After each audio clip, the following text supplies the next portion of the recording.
So why would you go somewhere where you wasn't wanted and you were monitored? People were watching out for you like you were in prison. So you've been to prison and you come and go to school and you're treated like if you was in prison.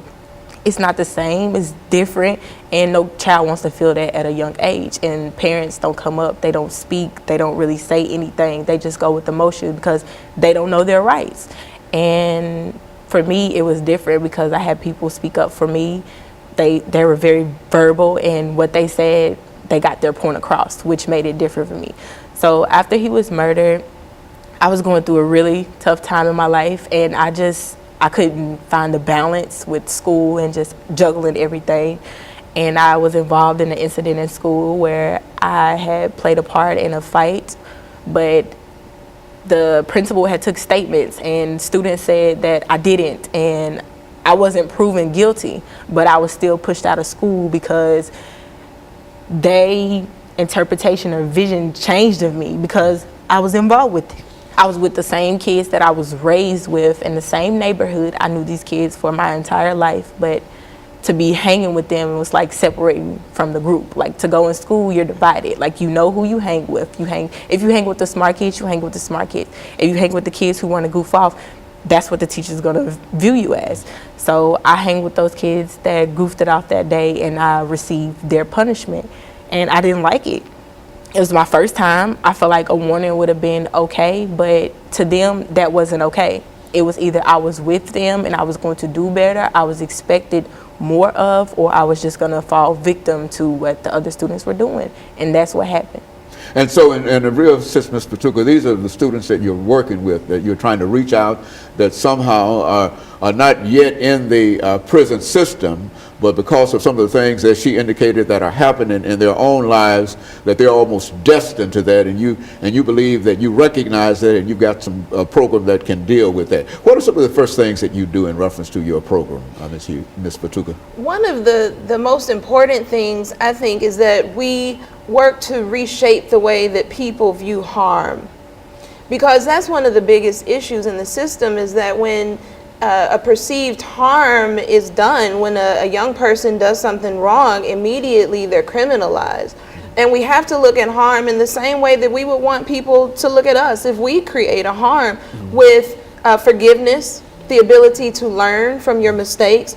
Adolescents, even though they look like, younger adults, their brains are still not developed fully so that they make the best decisions. And so I think right now the most important thing we're doing is just coming forth with an education campaign to let people know that there are different ways to address harm that's caused. There are different ways to build relationships in schools. There are different ways to change the school climate with other philosophies, not just coming in with this magical program that everybody's believing in right now, but with a philosophy that people can buy into, people can definitely understand. And what we believe in, what we practice within our organization, relationships with each other, is restorative justice. And restorative justice is a very powerful philosophy that doesn't really look at just how do we punish young people, but what makes people do right most of the time. Because most of the time we get along. Most of the time the kids in the school really are doing what they're supposed to do. So what makes these young people do right most of the time? And when they don't do right, when they make a mistake or make a bad choice, what can we do to address the harm, to allow them to make right and repair the harm, and then reintegrate back into the classroom, into the school system with dignity? Well, it appears to me that one of the elements in terms of this movement from schools to prison has to do with this idea of zero tolerance. Why don't you, because I think that was what you got caught on. Is that right, Ms. Hughes? This idea of zero tolerance, which is to say that there could be no forgiveness if the idea is what? Zero tolerance. Right. That is, you've committed a sin or whatever, and therefore you're out. Is that how most people interpret zero tolerance in the system? Yes, very true. And what a lot of people don't know is that the zero tolerance laws are very flexible, that they're very specific as to what they're supposed to be used for. But a lot of schools and a lot of principals use them just very fluidly for whatever they feel like using it for in the moment. It's not implemented consistently across schools. It's not implemented consistently across districts. And also, most of the time, there's no progressive discipline along the way. We jump from, okay, he got in my face and I didn't like it, or he walked out of the classroom, or his pants were sagging, or, you know, just something that could have been addressed in a much different way. We go from 0 to 60 in 4 seconds, as opposed to looking at what other options we have. And so, and when you get caught up in this system of zero tolerance, that you got to go and whatever, there's no appeal that you could have made during when you got caught up in that situation, Ms. Hughes? Yes, sir. It was an appeal. It was like, actually, I was out of school for 6 weeks, so I couldn't even go to another school. So I was just basically homebound. And so you zero tolerance sent you home for 6 weeks, and with the expectation of what happening. With the expectation of staying out of school for a calendar year, to not being able to go back to school to the time that I was expelled to the next year to that same time. So we went from, she was expelled for a calendar year, and then we went through the process of appeals, and they reduced it to six weeks? Yeah. And then she ended up having to transfer But schools. she's also separated from all of the people that she knew in that school from the first time. Is that right? Yeah, from actually elementary school. So I had grew up with them. They had knew me. They had basically knew my story, my struggle, and how I wanted to be different. And I was just separated from them. Oh well, Pastor Walker, what can you say about how you can, outside of what she's doing, to make this a much wider sweep in terms of making sure that folks come to an understanding of what's going on? Well, the blessing, Dr. Haney, in Ms. Hughes' life is that she had somebody to speak up for her. And had she not had a voice other than her own to speak on her behalf, then she'd have just been pushed out of the system for that year. And then what could have happened to her mindset over that period of time, we don't know. But we're thankful that she did have some people that will speak up for her and challenge, like Rashida said, we're not fighting the system, but challenging the system to do what's right. And if principals have the leeway to be flexible with this zero tolerance, then why are they not doing it? Why are they so quick to rush to judgment, to push somebody's life down the drain? And my only response to that would be, of course, this prison industrial complex, this privatization of prisons, and the monies, people are exchanged on the stock market now. So if we got this system in place, which is another thing needs to be dismantled, this privatization of prison. Because now you got judges and everybody getting caught up with selling people into the prison system. Then you got the school to prison pipeline, which definitely got to be challenged, got to be broken up, so that we can stop people from being funneled from the third grade, identifying the third grade. Very good, going to the prison. Absolutely. Very good. And of course, let me thank the three of you for coming by, Ms. Hughes and Ms. Fatuga, and Pastor Walker for giving us that excellent information. And I think that it sort of laid the foundation for folks to see things a little different in terms of what is really happening in the system. And of course, we'll be back with our audience next week for another informative edition of Comments. Thank you and good morning.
Thank you and welcome to the show this morning.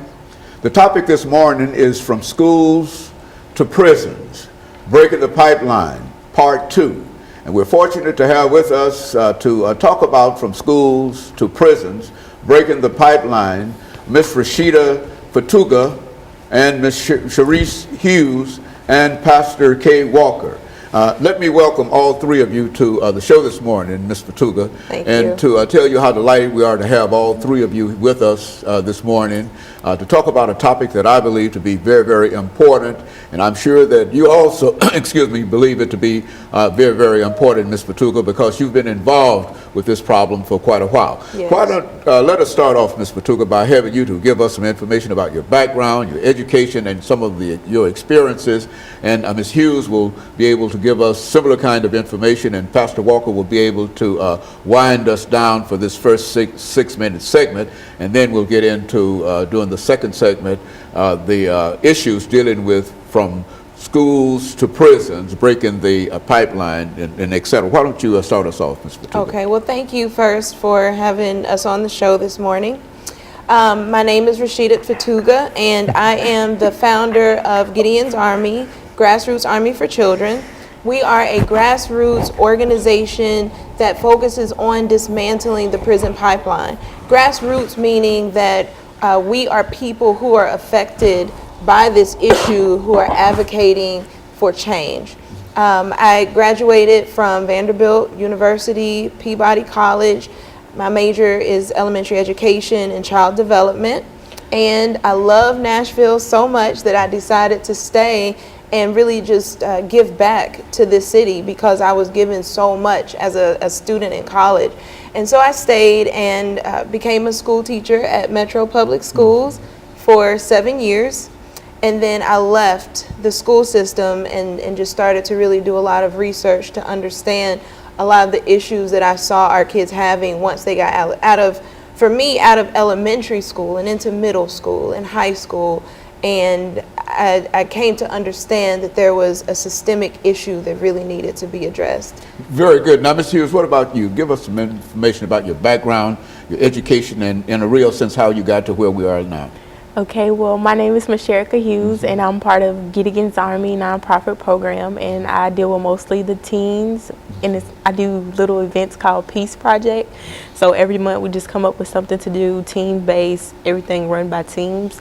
I am a senior in high school this year. I'm getting ready to graduate, and pretty much everything I do is Gideon's Army. And so this is your last year in high school, and what are you planning on doing beyond high school, Ms. Hughes? In the summer, I'm going to get my CNA license for nursing and my dental programs, and I'm going to attend school for 2 years to get my associates and hopefully transfer to Vanderbilt for my 4 years. And of course, Pastor Walker, you know these two persons quite well, and why don't you, in addition to telling us how you became involved in this issue per se, why don't you tell us something about the two of them? Well, you know, Dr. Haney, personally, I'm interested, my interest is in people who are interested in helping people. You know, that's the whole calling on my life. You know, I came from a background of drug addiction, spent 17 plus years of my life in active drug addiction and the like, spent time in the prison system. And, you know, and God called me into ministry. And as a minister, you know, my heart is for people, there's a compassion within me for people, to reach out to people. So when I see other people who are genuinely reaching out to people, who have a genuine concern, because there are people out here that are reaching out, but they're not reaching out with a genuine concern as far as to the outcome of the people whom they're reaching to. Let me give you an example. You've got people that are served on a soup line, but they're complaining and grumbling all the while they're on that line. They're just doing it because maybe their churches have they're gonna have a day to serve the homeless somewhere, and they just on the line, but they're not really. It's not really in their heart to do it. So when I find people that's got this in their heart, you know, that's why you see me on your show oftentimes with different people, because these are people that I know that have a sincere desire to help other people. And then when I met Rashida some time ago over there in the NAACP office over on Jefferson Street, and she began to talk to me at that time about some of the things that she was doing and some of the things that she was ready to do. She was explaining to me some things about Gideon's Army, and somehow we got disconnected for a period of time. And then I got an email about an event that she was having concerning the school to prison pipeline, and I immediately wrote that on my calendar, immediately responded to her email, guaranteed her that I would be there. Not only did I come, but I brought another one of my associate ministers with me from the church, had another one scheduled to come. So I'm genuinely concerned with what they're concerned about. Very good. And of course, we're going to take our first commercial break, and then we'll have Ms. Hughes to give us some information during the second segment. And we'll be back with our audience following this very, very short commercial break.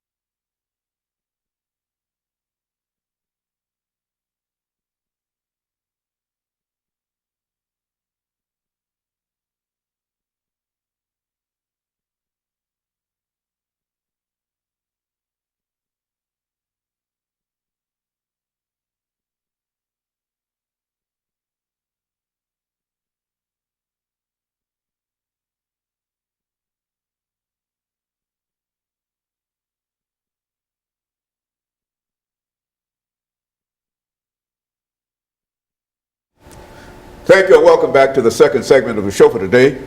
We're talking to Ms. Fatuga, Ms. Hughes, and Pastor Walker, and the issue is from school to prison, breaking the pipeline. And all three have given us excellent information in reference to some of the issues faced by many of the young people involved in public education today. And I think that, Ms. Hughes, you could give us some information about your background and your education and what you think about this whole idea of going from prison to, from school to prison. Let's talk about it from that perspective. Okay, my name is Michelle Hughes, and I am a senior in high school, but the road to actually be a senior has not always been easy. I have always been faced with conflicts and obstacles to get over, and let's just say the school system has not made it easy for me. My junior year of high school, I had experienced something where I had played part in a fight, but I wasn't really at fault to be accused enough to be put out of school, but I was, and as of the zero tolerance in MMPS schools, I was kicked out for a calendar year. I appealed it, and I was kicked out for 6 weeks, and I was able to return back to a troubled high school or a transition school where I received my education to become a senior now with behavior students, and I just didn't like the way that I was placed. Like, it wasn't right. It was like they moved me from being a IB honor student to taking standard classes. Do you find, Ms. Fatuga, her story familiar in terms of these transitional schools and transitional kind of situation? And say something in reference to that.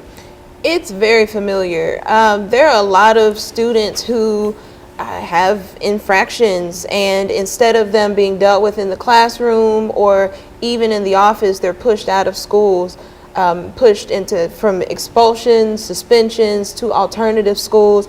I do know that Metro Public Schools is working on their alternative school program, and I want to acknowledge the work that they are doing and the support that they've even given to Gideon's Army as we get out in the community and do the work. However, right now there is an issue, and it's a national issue. It's not just Metro Public Schools, it's not just the state of Tennessee, but nationally there's an issue with zero tolerance where our students are being pushed out for a lot of reasons that are ridiculous, and they are not consistent across race. They're not consistent across the school districts, even across schools, even as it's dealt with from teacher to teacher. What the research does say is that kids are funneled out of the classroom and into the office at an unfair rate. And once they get to the office, it's pretty consistent how they're suspended and expelled. However, we know that this definitely affects Black children, especially Black males, more than any other demographic. And that's when you control for behavior, for socioeconomic status. So it doesn't necessarily matter what they've done or what their economic status is, it's still very racially biased, and it's not necessarily white teachers doing this to black children. It's just an issue where our boys are being funneled out of the school. In this case, Mashirka was caught up in that same system, which is unfortunate. Like she said, she was an IB student. I was involved at that time. I looked through the accounts that other students had written where they said she did not do it, or she tried to stop the fight, that it had nothing to do with her, and still they wanted to suspend her for a calendar year, and she would have been suspended for a calendar year had we not appealed it. And even with the appeal, we got a 6 weeks, and I think we really should have taken it to one more level, but you know, that's parental decision. Do you find that that is general, the suspension for that period of time, for a calendar year, and how detrimental from your own experiences can that be to a student?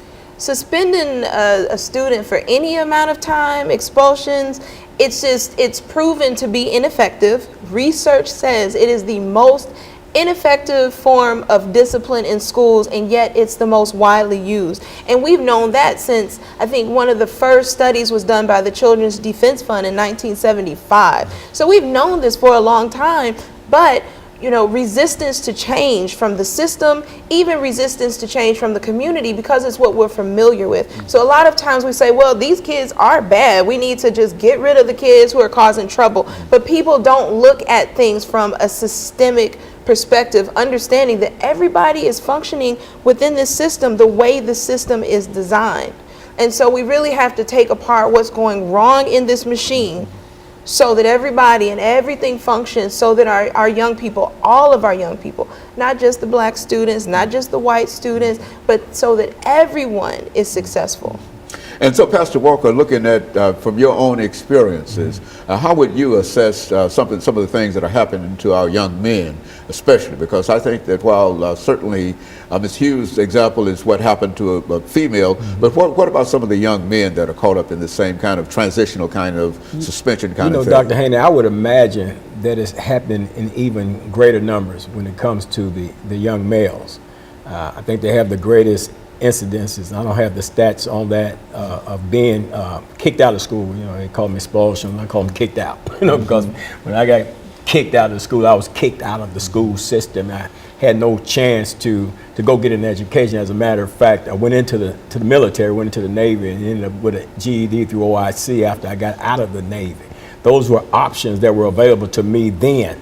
You know, you throw a child out of school now, the options are limited, the peer pressures are there, then they get caught up in gangs and all kind of different other things. And that's the whole design of the system, to funnel them out of the school system into a negative setting somewhere away from the school system. You run into a lot of young black males, especially through my time going in and out of the prison system. I'm constantly out River Bend prison. You got to run into a lot of young black males that can't read, can't write. And one of the reasons for it is because they're not being taught while they're in school, because maybe you got a behavior issue that nobody cares to have enough compassion and concern to deal with and address. So as soon as a child gets in any kind of trouble, then zero tolerance kicks in. You get rid of the so-called bad apple. So now this so-called bad apple is in society with a mindset that says, I don't care because you didn't care for me. And that's what we're instilling in our youth when we do that type of stuff. When it comes to Ms. Hughes, it's becoming dear to my heart, because I have a granddaughter that's about to graduate from high school, and perhaps she didn't go through a lot of the things and experience some of the things that she experienced. And there are a lot of people with that mindset that says, well, it doesn't affect me and mine, and let them deal with it. But you can't have that mindset, because if it's affecting her, then it's affecting all of us. And all of us should be involved and come to, you know. Very good. And let's take this second commercial break, and we'll be back with our audience following this very, very short commercial break.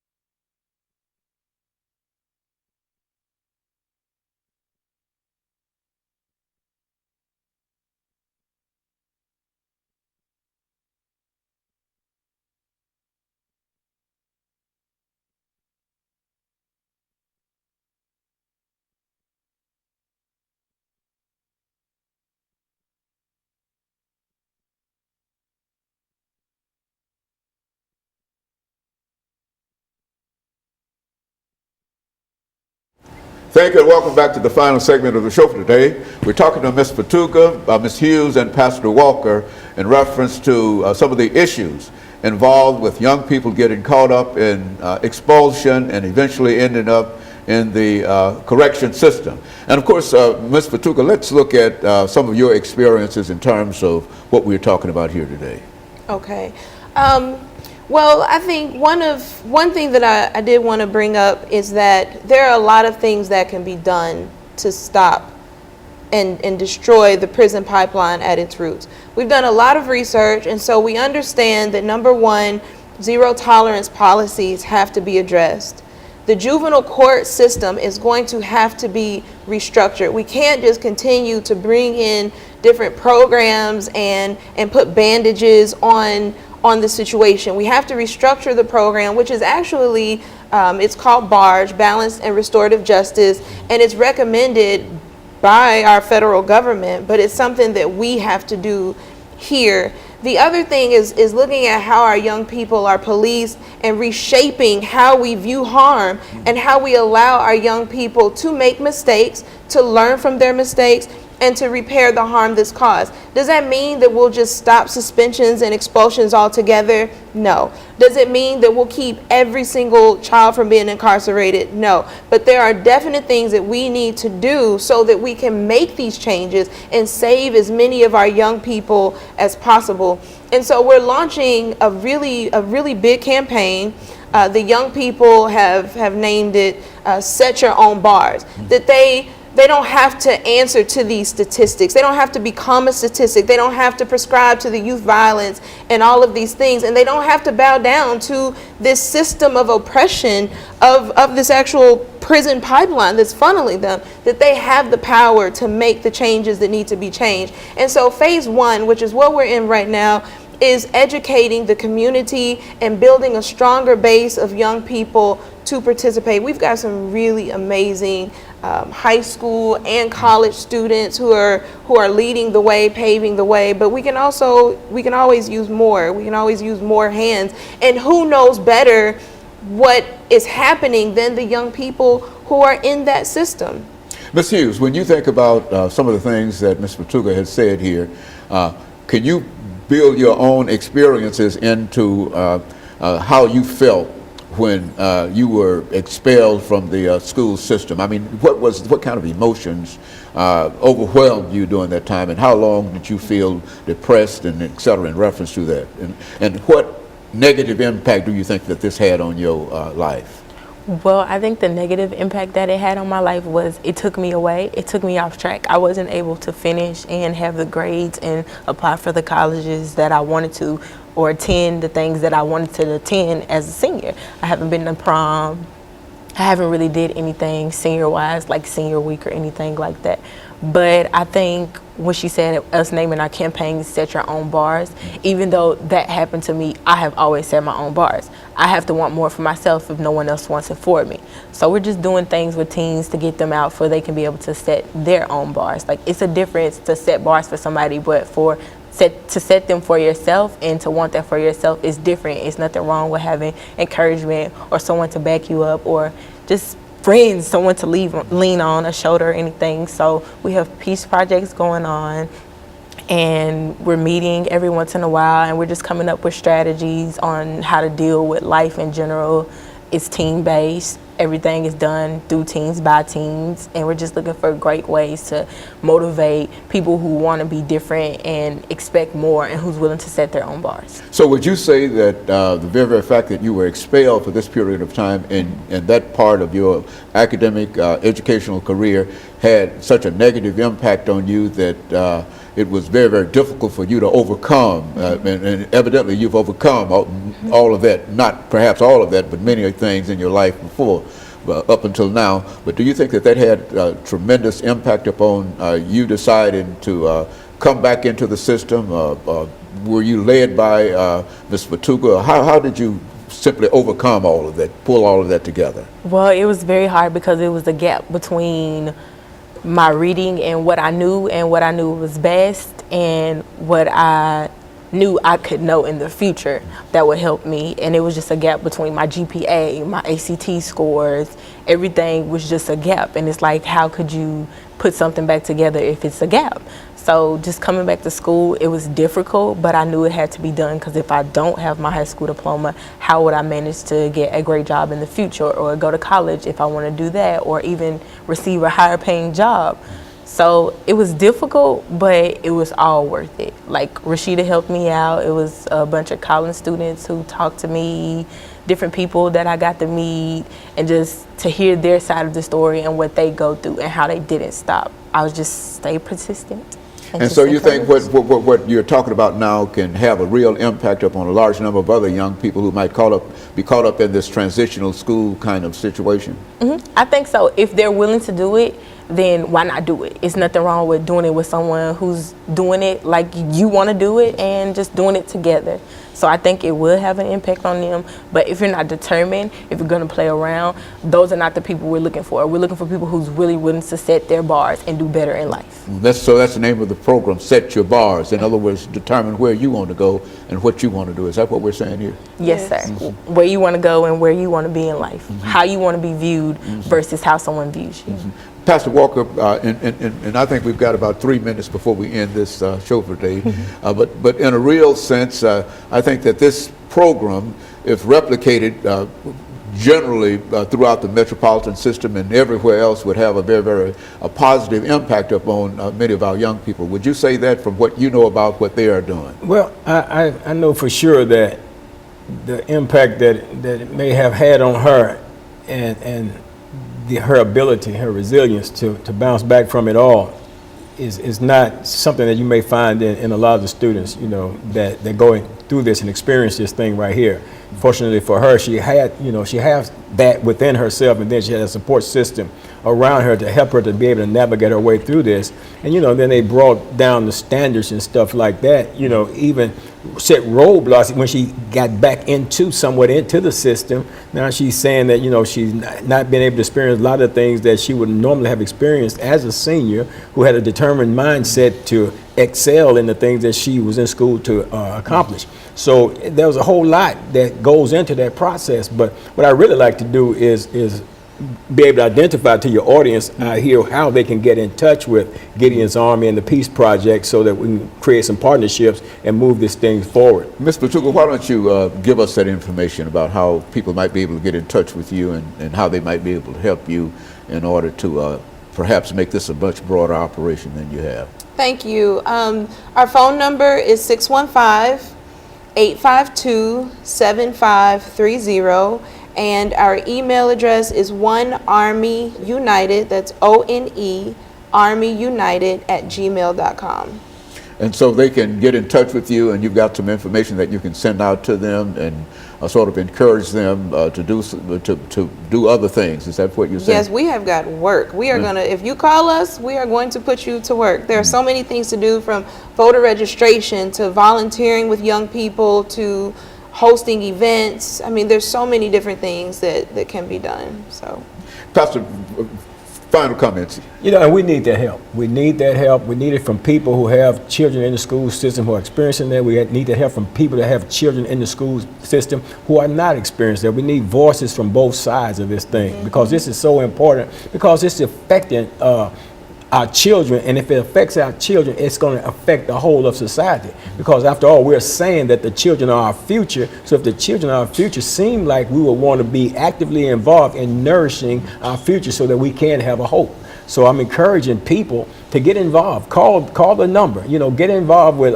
Gideon's Army, and let's make a difference. Let's do something instead of just sitting around complaining and talking about our youth. I mean, our youth are caught up in the school system, man. They're putting them on all kind of ADHD medication. Dr. Haney, when I was an intravenous drug user in the prison system, I used to shoot Ritalin.